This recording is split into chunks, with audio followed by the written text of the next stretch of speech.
Nesta lição, faremos uma breve exposição do livro de Salmos. Abordaremos questões como título, autoria, data, contexto histórico. No entanto, o nosso foco principal será nas características da poesia hebraica. Vamos juntos aprender a palavra de Deus.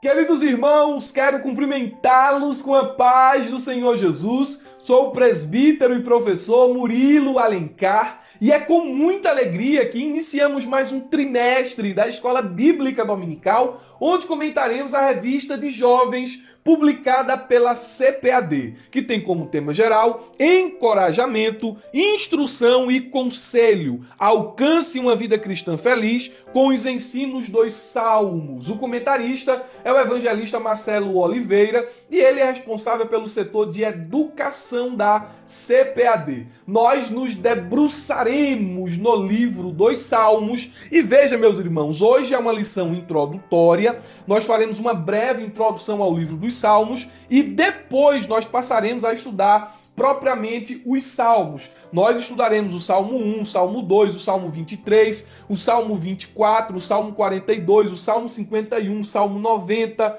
o Salmo 91, o 104, o 116, o 119 e o 133. A lição é de caráter expositivo e é lógico, não dá para cobrir em um trimestre os 150 salmos. E por essa razão, o comentarista ele selecionou alguns que ele achou que deveríamos estudar nos próximos 3 meses. O título da lição de número 1, datada do dia 2 de abril de 2023, é O Livro de Salmos. E o nosso texto principal nos diz o seguinte: E disse-lhes: São estas as palavras que vos disse, estando ainda convosco. Convinha que se cumprisse tudo que de mim estava escrito na lei de Moisés e nos profetas e nos salmos. Lucas capítulo 24, versículo 44. Como é uma lição de introdução, ela será mais conceitual. E por esse motivo, nós temos aqui um texto principal que está trazendo um versículo registrado no Evangelho de Lucas. E isso não é por acaso, e veremos já por quê. Mas antes, me deixe ler essa mesma passagem na versão NVT, que diz: Em seguida disse, enquanto ainda estava com vocês, eu lhes falei que devia se cumprir tudo que a lei de Moisés, os profetas e os salmos diziam ao meu respeito.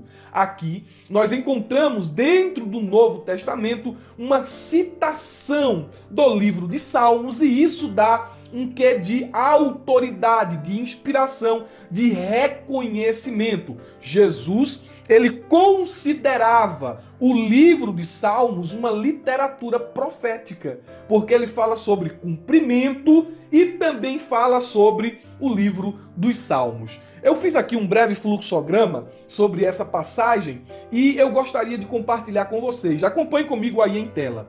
Primeiro, nós temos a expressão que diz: a seguir, Jesus lhes disse.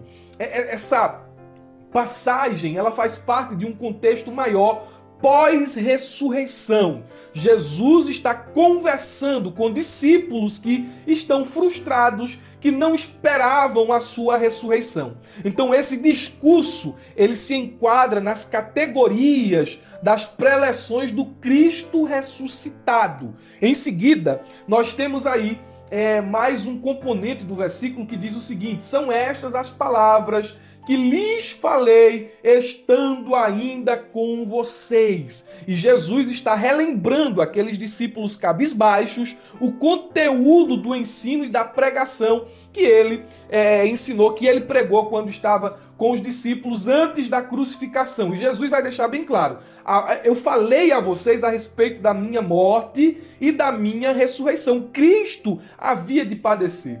Ele diz aqui, interessante no versículo, Lucas registra, era necessário que se cumprisse. E aqui eu coloquei a seguinte expressão: a cruz não foi medida de emergência. Não, a cruz não foi um acidente. não foi algo que estava fora da curva, de forma alguma. Ela estava nos planos de Deus. É o que Jesus está dizendo àqueles homens que aparentemente estavam inconsoláveis. Olha, vocês estão tristes, vocês estão achando que aconteceu uma tragédia, mas isso não é verdade. A cruz estava nos planos de Deus. E o texto prossegue dizendo o seguinte: tudo o que está escrito a respeito de mim. Isso aqui tem uma relação com cumprimento. Olha, era necessário que se cumprisse tudo que estava escrito a respeito de mim. E eu entendo que toda a Escritura, desde o Gênesis até o Apocalipse, dá testemunho a respeito de Jesus. E temos aí a parte final do versículo, onde nós encontramos aqui as 3 divisões da Bíblia hebraica. Jesus diz na lei de Moisés, nos profetas e nos salmos. Então, tudo que estava escrito a respeito do Cristo na literatura, nas páginas do Antigo Testamento, é carimbo, aliás, é promessa de Deus, é ponta batida e prego virado. Tem que se cumprir.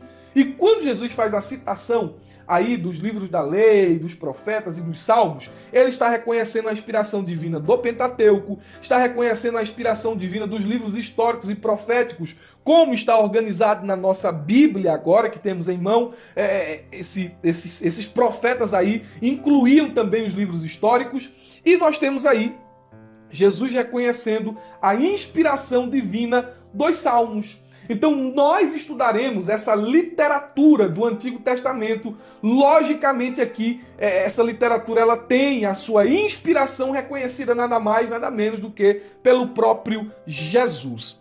Veja o resumo da lição que nos diz o seguinte: o livro dos Salmos nos ajuda em nossa vida com Deus. Ele nos permite potencializar a nossa devoção ao Altíssimo. Eu queria que você grifasse essa palavra devoção, porque o livro dos Salmos, como coloca aqui o setor pedagógico da CPAD, ele nos ajuda a potencializar a nossa devoção. Então, o livro dos Salmos, ele é um livro que puxa mais para a área devocional. Agora, o que o que significa essa expressão devocional ou devoção? A devoção no cristianismo é um ato interior no qual o ser humano se entrega totalmente ao serviço a Deus ou serviço de Deus, ato exterior. Devoção é algo que acontece internamente, mas que se externaliza. É um ato de amor e adoração a Deus. E expressa-se por meio da adoração, que por sua vez se baseia na doutrina, que são as verdades reveladas por Deus. O livro de Salmos, alguém diz, é um livro devocional, é um livro de cântico, é um livro de poesia. E eu digo a vocês que o livro de Salmos é sim um livro de poesia, é sim um livro de cânticos, é sim um livro devocional, mas ele é mais que isso. Ele é um misto de adoração e doutrina, doxologia e teologia, poesia e profecia. E nós veremos muito disso aqui nas próximas aulas, onde faremos a exposição dos salmos que já mencionei aqui na abertura desta aula. Nós temos alguns objetivos que precisam ser alcançados, precisam ser atingidos, vamos trabalhar em cima deles, e esses objetivos eles serão cumpridos à medida em que formos expondo os tópicos da lição. O primeiro tópico, ele vai tratar sobre um livro que fala ao coração, e aqui a proposta do autor é dar uma breve introdução ao livro dos Salmos, falar sobre questões de autoria e data, e também discorrer um pouco sobre o seu contexto. É lógico que esse livro ele tem a sua importância singular no Antigo Testamento. No entanto, dentro das páginas do Novo Testamento, ele era muito usado. Alguém diz que o livro dos Salmos é o livro mais citado dentro do Novo Testamento. E Paulo, acredito eu, de forma direta, ele faz menção aos cânticos que estão aqui agrupados neste livro, na carta que ele escreve aos Coríntios, na carta que ele escreve aos Efésios e assim por diante. No texto hebraico, a coleção completa dos salmos se chama louvores.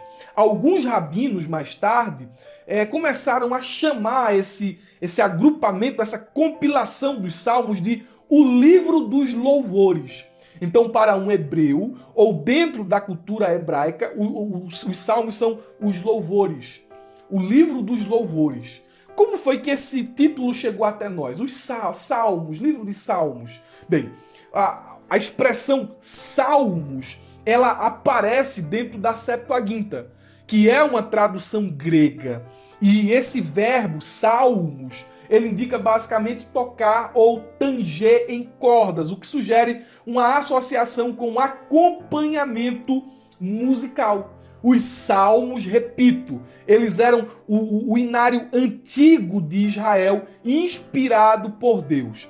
A título de curiosidade, há cerca de 116 salmos, veja, o livro é uma compilação de 150, mas há cerca de 116 salmos que contêm inscrições ou títulos. Eu não sei se vai dar para os irmãos captarem aí, mas deixe-me ver aqui um exemplo para mostrar a vocês aqui, dentro da nossa própria Bíblia. Por exemplo, aqui, ó, Salmo 88.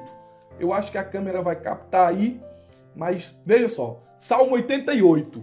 Nós temos aqui uma epígrafe que está em negrito, a epígrafe está em negrito, e nós temos essa parte aqui em itálico. E isso aqui é uma orientação do próprio escritor do Salmo. Por exemplo, cântico e salmo para os filhos de Corá e para o cantor Mó, sobre Malate, ele coloca aqui algumas expressões, na instrução de Emã, o Esraíta. Então, você vai encontrar vários salmos aqui com esses títulos, e esses títulos eles têm uma função.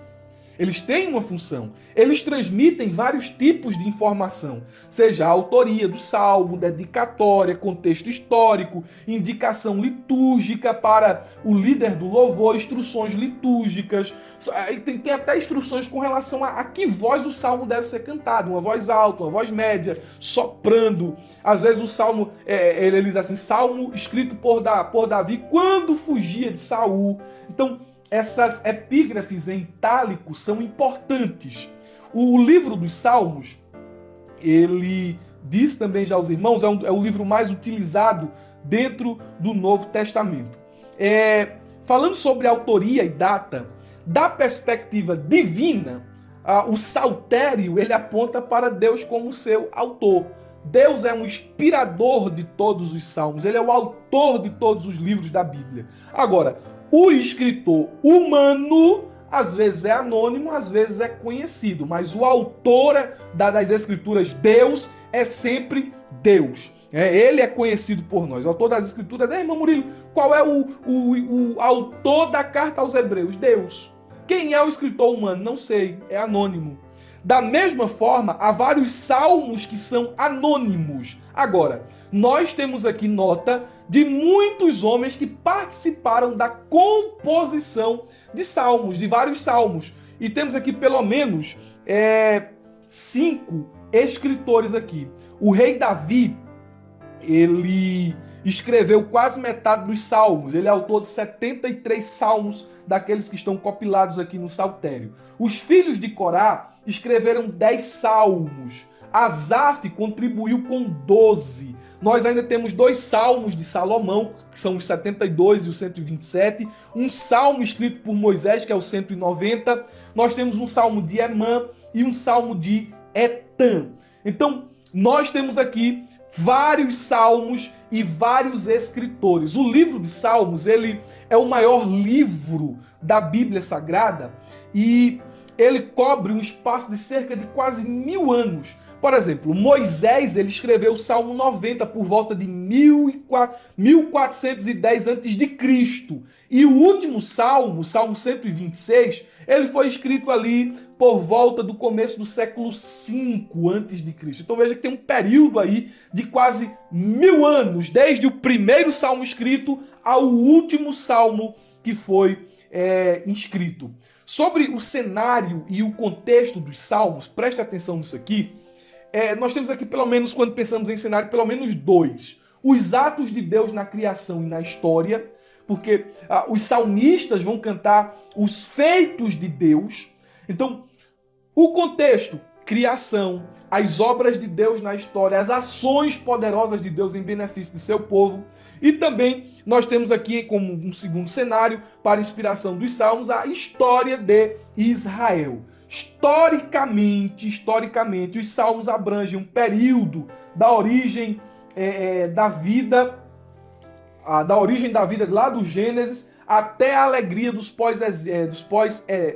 até a alegria pós-exílio dos judeus libertados na Babilônia. Eu tenho aqui mais uma curiosidade, né? Dizer que o Salmo 119 é o maior capítulo da Bíblia e o Salmo 117 está bem no meio da Bíblia, né? A Bíblia tem 1189 capítulos, o Salmo 117 está bem no meio aí das Escrituras. Sobre a divisão dos salmos, os tipos de salmos, nós temos salmos de lamento individual e coletivo, que são salmos que expressam a necessidade da libertação operada por Deus, salmos de ação de graça, alerta para as bênçãos de Deus, expressam gratidão, salmos de entronização, que descrevem o governo soberano de Deus, salmos de romagem ou peregrinação.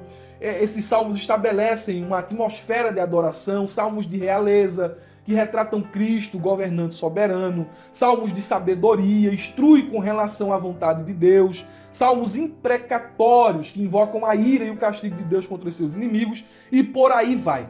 Mas são alguns tipos de salmo, e isso aqui está bem organizado dentro de uma tabela que eu preparei para vocês aí no subsídio. Já aproveita, passando aqui pelo canal, assistindo essa pré-aula, se inscreve aí, caso tu ainda não seja inscrito, ativa o sininho para receber as notificações e deixa o teu like logo no começo. Se tu é aluno da ferramenta EBD, faz uso de todo o material que estamos disponibilizando para você de forma exclusiva aí na plataforma da ferramenta. Presta atenção que neste trimestre nós melhoramos muita coisa. Nós melhoramos o fluxograma do texto áureo, melhoramos o fluxograma da leitura bíblica em classe. Olha, tem muita novidade para ser lançada dentro desse segundo trimestre. O que diga aí os cursos que estamos preparando, novos cursos para subir para a plataforma da ferramenta. Se tu é aluno, tu vai receber tudo isso sem custo adicional algum. Se tu ainda não é aluno, tu está perdendo tempo.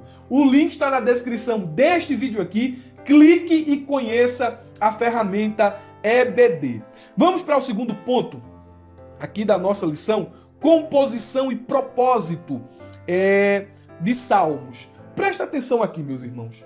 Quando a gente fala sobre composição e propósito dos salmos, nós devemos entender que os salmos, eles têm a sua completude individual. Podemos estudar só o Salmo 1, podemos estudar só o Salmo 2, o Salmo 3, o Salmo 100, o Salmo 91, o Salmo 92, o Salmo 127. Podemos estudá-los de forma individual? Sim, porque eles são uma unidade literária completa. Porém, a organização do livro tem um propósito estabelecido pelo redator, que supostamente foi o sacerdote Esdras. Não estou afirmando, mas supostamente foi Esdras ou alguém tão habilidoso quanto ele que compilou, que reuniu os 150 salmos. E nós entendemos que os salmos, eles não foram organizados de forma aleatória. Há uma intencionalidade na escolha do primeiro salmo ao último. Há essa intencionalidade. Veja, o salmo em si, um salmo só em si, ele é uma unidade literária completa. Porém, dentro da organização do livro, o redator, inspirado por Deus, não organizou aleatoriamente, mas fez isso de forma intencional, no intuito de nos comunicar algo. E geralmente a introdução de um livro nos ensina muito sobre o seu propósito e também sobre a sua mensagem principal. Com o livro de Salmos não é diferente, basta olharmos para os primeiros salmos e lá está o Salmo 1 e o Salmo de número 2, que propositalmente, diz a maioria dos comentaristas, o Robertson e o Mark Furtato, eles dizem que esses salmos não foram escolhidos aí por acaso. Não, o Salmo 1 nos provê o propósito global do livro dos Salmos e o Salmo de número 2 nos provê um vislumbre da mensagem do todo. E nós vamos falar mais sobre isso já já. Veja como o livro dos Salmos está organizado. Ele está organizado em 5 livros. Veja, temos aqui 5 livros que foram reunidos e tornaram-se um. O primeiro livro que foi utilizado para formar o saltério aqui, essa composição de 150, é um livro que vai do Salmo 1 ao Salmo de número 41. E o Paul Robertson, ele diz que há uma ideia aqui de progressão. Por exemplo, nós podemos nominar esse primeiro livro de confrontação, do Salmo 1 ao Salmo 41. Em seguida, nós temos o livro 2, do Salmo 42 ao 72, e nós podemos nominá-lo de comunicação. Depois, nós temos aí o Salmo, o livro de número 3, que vai do Salmo 73 ao 89. E o Paul Robertson, ele dá um nome a esse livro aí, Devastação. Aí vem o livro 4, Salmo 90 ao Salmo 106, Amadurecimento, podemos nominá-lo assim. E o último livro do Saltério é o livro de número 5, podemos chamá-lo de Consumação, vai do Salmo 107 ao Salmo de número 150. Há aqui, dentro do subsídio, você vai ver aqui que há várias informações aqui concernentes a cada livro aqui. E é bom que você faça essa leitura com atenção. Não vou citar aqui por uma questão de tempo, gastaríamos muito tempo aqui e o nosso propósito maior é falar sobre as características da poesia hebraica. Mas quero finalizar esse tópico de número 2 dizendo que cada divisão aqui, até mesmo o comentarista da lição, ele coloca isso aqui no subponto 1, cada divisão dos livros aqui é marcada por uma doxologia. Cada livro dos 5 que compõem o saltério é marcada por uma doxologia, uma expressão de louvor. Por exemplo, o Salmo 41, verso 13, termina dizendo o seguinte: Bendito seja o Deus, bendito seja o Senhor, Deus de Israel, de eternidade em eternidade, amém e amém. Aí termina o primeiro livro, aí começa o segundo livro. Aí no final do segundo livro nós temos o Salmo 72, verso 18 e 19, que diz o seguinte: Bendito seja o Senhor Deus, o Deus de Israel, o único que faz maravilhas. Bendito para sempre seu glorioso nome, e da sua glória se encha toda a terra. Amém, amém. Acontece o mesmo com o terceiro livro, com o quarto e com o quinto livro. Uma pergunta que eu me fiz aqui, e vale falá-la dentro do tópico 2, é por que 5 livros? Por que o saltério, se a gente dividi-lo, ele tem 5 livros? Por quê? Por quê? É uma pergunta válida. Por que 5 e não 4? Por que 5 e não 6? Bem, uma tradição judaica vai nos apontar o norte. E vai dizer que, assim como Moisés deu 5 livros ao povo hebreu, o Pentateuco, o redator, o compilador do livro dos Salmos, ele fez esse ajuntamento de 5 livros, formando assim, então, os Salmos. É uma boa explicação para essa divisão aqui de 5 livros que formaram um.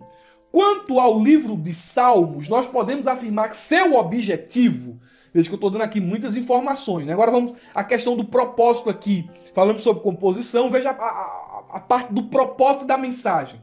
Concernente ao propósito, ao seu objetivo, nós podemos dizer que, em primeiro lugar, os salmos, eles nos instruem a respeito de como alcançar a verdadeira felicidade. Salmo de número 1. O homem só alcança a verdadeira felicidade por meio da palavra de Deus. Quanto à sua finalidade, seu objetivo, em segundo lugar, podemos afirmar que os salmos nos instruem a respeito de como viver em santidade. E isso já aparece dentro da abertura do Salmo de número 1. Quanto à mensagem do livro de Salmos, nós podemos afirmar que a mensagem do livro passa por esses 3 pontos aqui importantes. Nosso Deus é rei, nosso destino é a glória e o nosso rei está vindo. Essa é a mensagem central do livro de Salmos. É por isso que Jesus entende os Salmos como literatura profética, né? Os Salmos falaram a respeito de mim. Agora, meus irmãos, nós temos aqui um último ponto. Nós vamos cobri-lo aqui. Lógico, já falamos muita coisa sobre esse ponto aqui, principais temas de Salmos, mas me permita trazer aqui as características da poesia hebraica.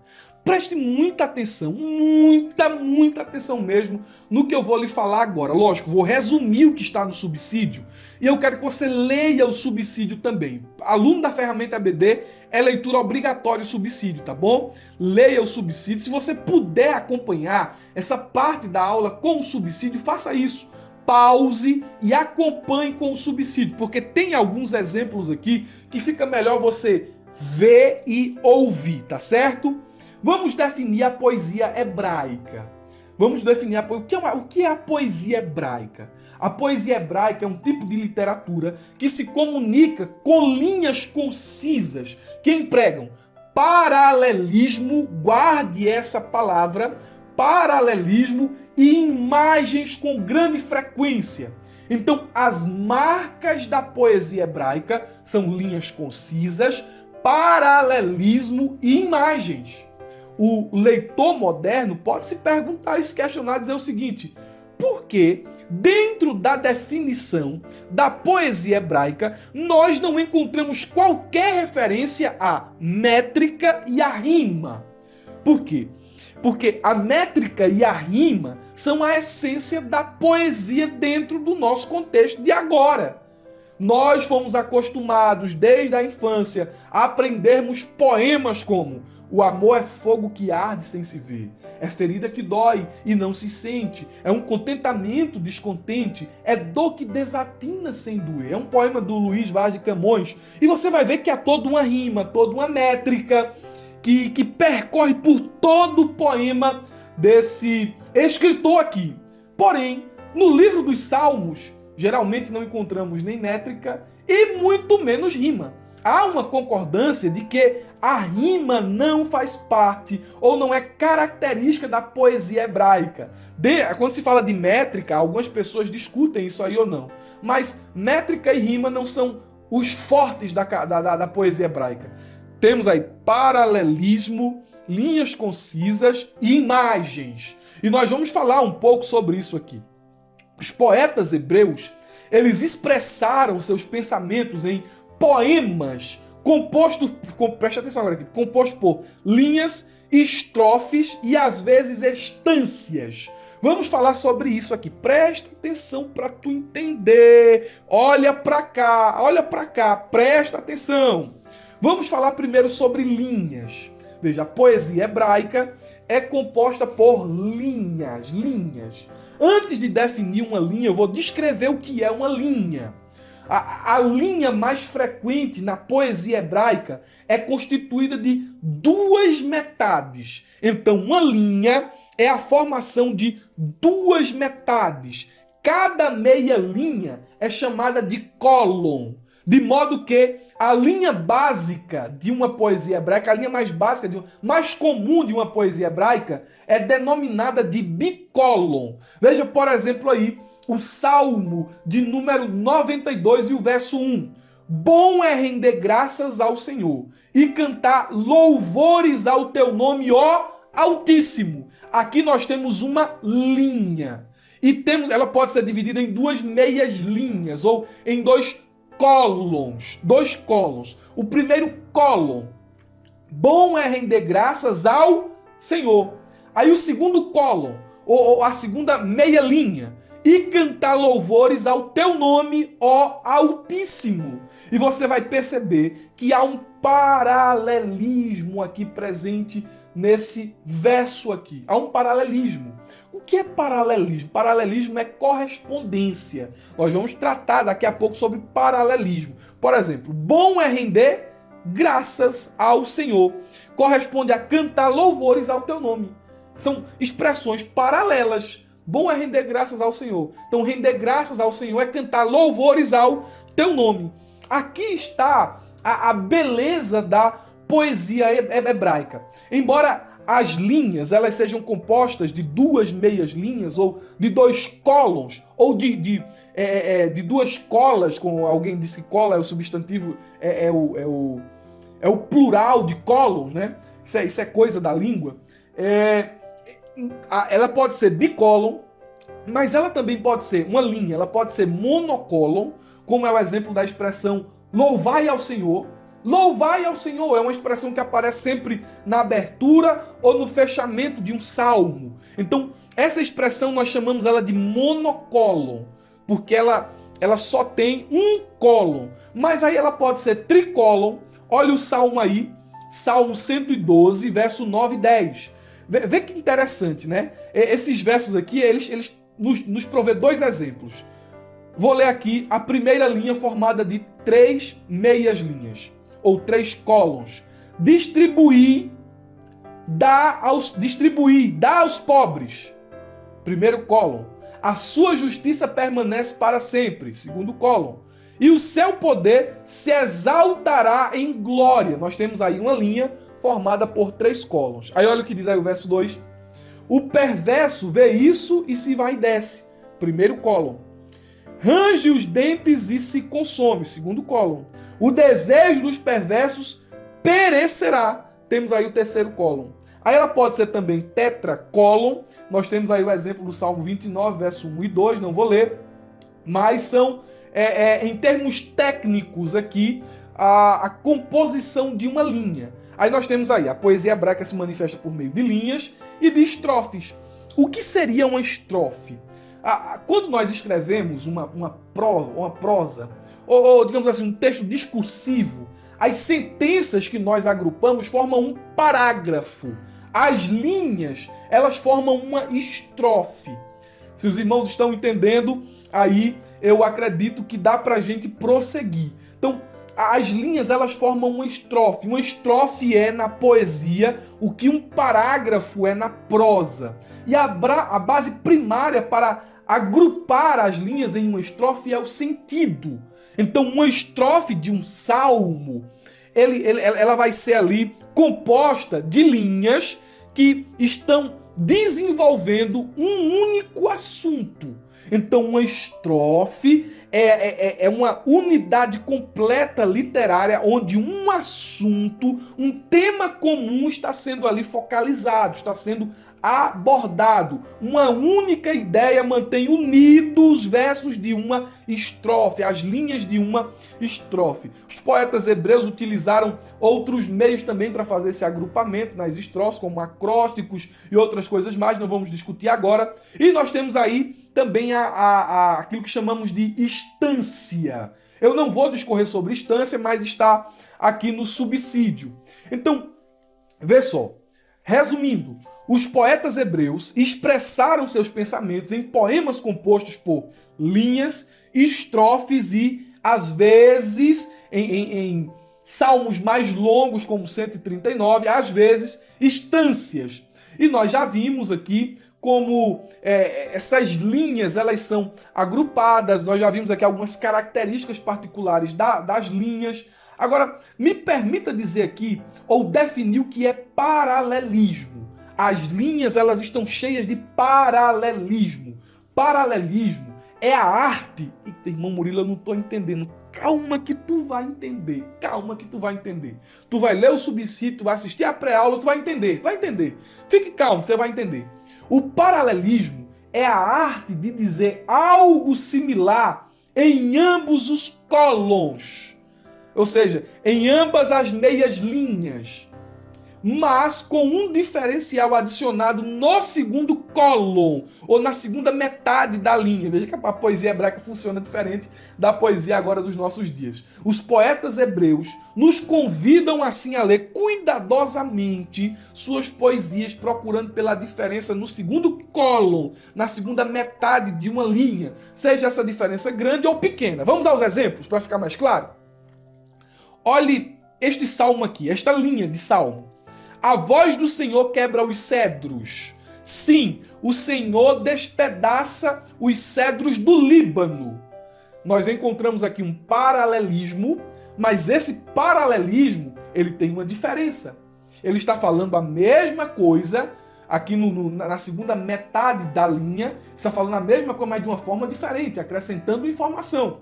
O movimento é de cedros para cedros do Líbano. Para os antigos, isso seria equivalente ao que nós dizemos hoje mais ou menos o seguinte: o vento derrubou algumas árvores, mas não foi qualquer árvore, e sim aquelas árvores colossais cujos troncos e as raízes são impressionantes.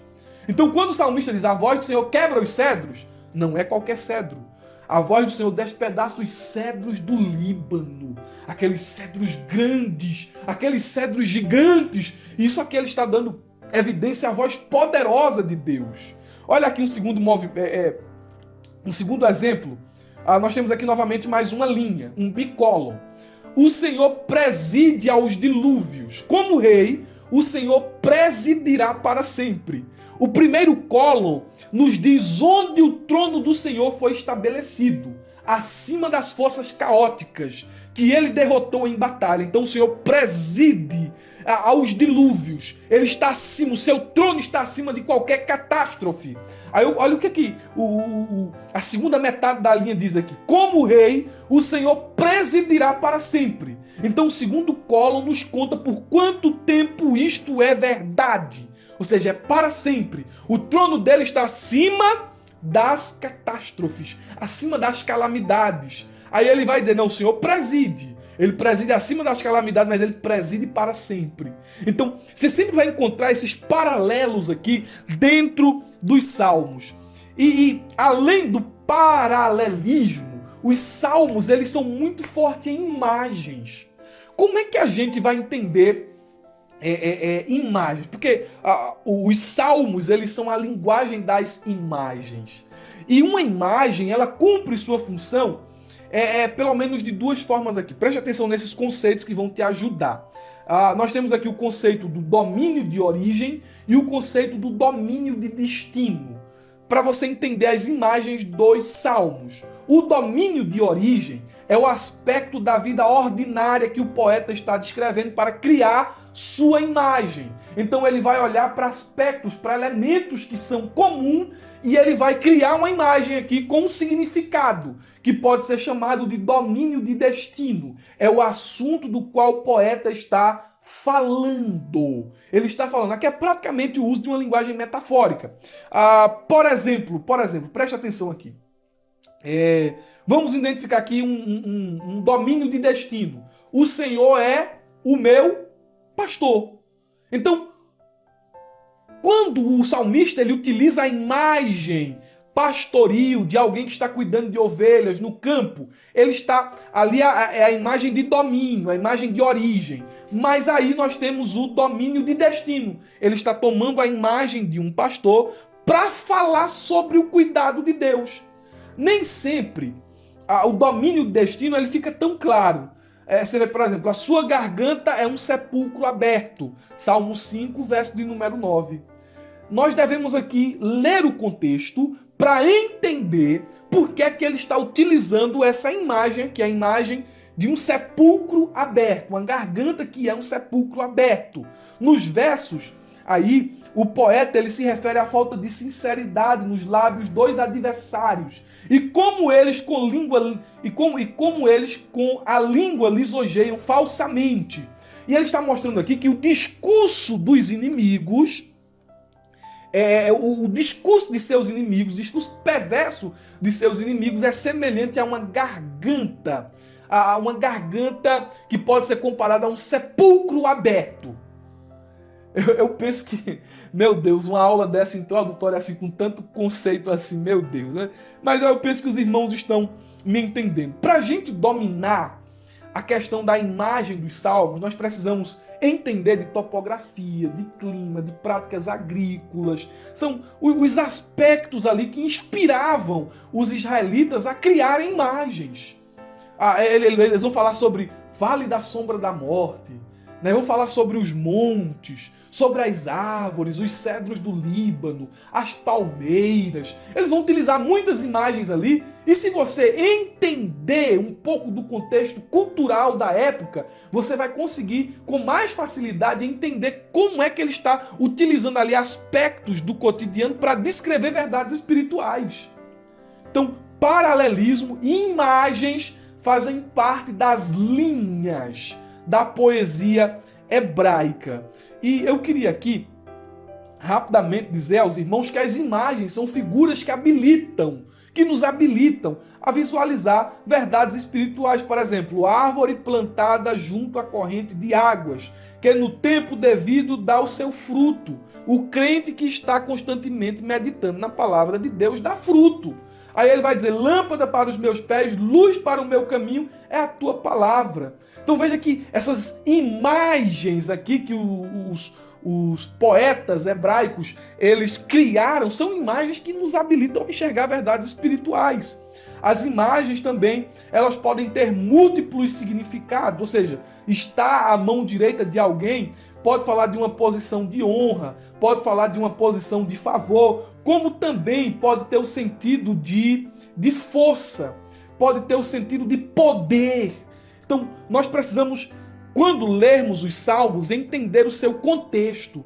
E é interessante que até para o uso das imagens, eles olhavam para o contexto, mas há imagens mitológicas, como a imagem do unicórnio, a imagem do Leviatã, outros seres mitológicos, outros acontecimentos mitológicos que o salmista utiliza de forma poética para construir uma verdade, para expressar uma verdade espiritual. Nós devemos atentar para isso aqui.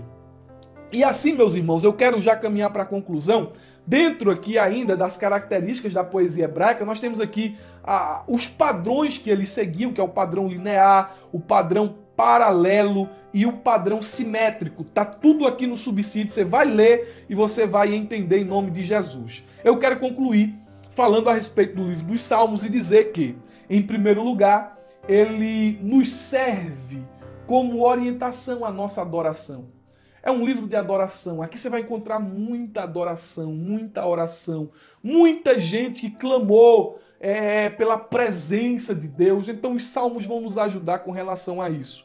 Em segundo lugar, os salmos também vão nos ajudar com respeito ao nosso relacionamento honesto com Deus. Porque tem gente que quando vai conversar com Deus coloca máscara, né? Deus sabe tudo que está no coração. Mas tem gente que se mascara, tem gente que quer passar o que não é, não quer dizer o que está sentindo. Os salmistas não. A gente vai ver muito isso aqui nos salmos que estudaremos. Então a gente tem que se relacionar com Deus com sinceridade. Se está doendo é para dizer que está doendo. Se está frustrado é para dizer que está frustrado. Tem que ser sincero com Deus. E por fim, os salmos, eles também vão demonstrar a importância da reflexão e da meditação nas coisas que Deus fez por nós, das coisas que Deus fez na história. Nós devemos meditar nos feitos de Deus. Eu sei, e vou concluir agora, que não é uma aula fácil de entender. Talvez a minha inabilidade de explicar um assunto um tanto complexo fique evidente. E isso é devido ao espaço de tempo que nós temos aqui para tratar de exemplos que talvez poderiam até clarear mais o assunto. Mas eu sei que como aluno dedicado, você vai ler o subsídio, o subsídio é muito autoexplicativo, você vai ler o subsídio e naquilo que você não compreender, você, aluno da ferramenta EBD, vai buscar auxílio aí nos comentários e a gente vai estar aqui para lhe servir. Tem muita coisa que você aprendeu aqui que você não vai levar para a classe. Muita coisa aqui que você aprendeu que você não vai conseguir explicar ao seu aluno lá em classe. Eu reconheço isso. Mas você é professor. Você tem que saber além do que está escrito na lição. E há conceitos aqui que são importantíssimos e vão lhe ajudar na interpretação dos salmos que serão analisados nas próximas lições, tá certo? Então Deus abençoe, um ótimo final de semana, uma ótima aula da Escola Bíblica Dominical. Não se esqueça, abra a jaula.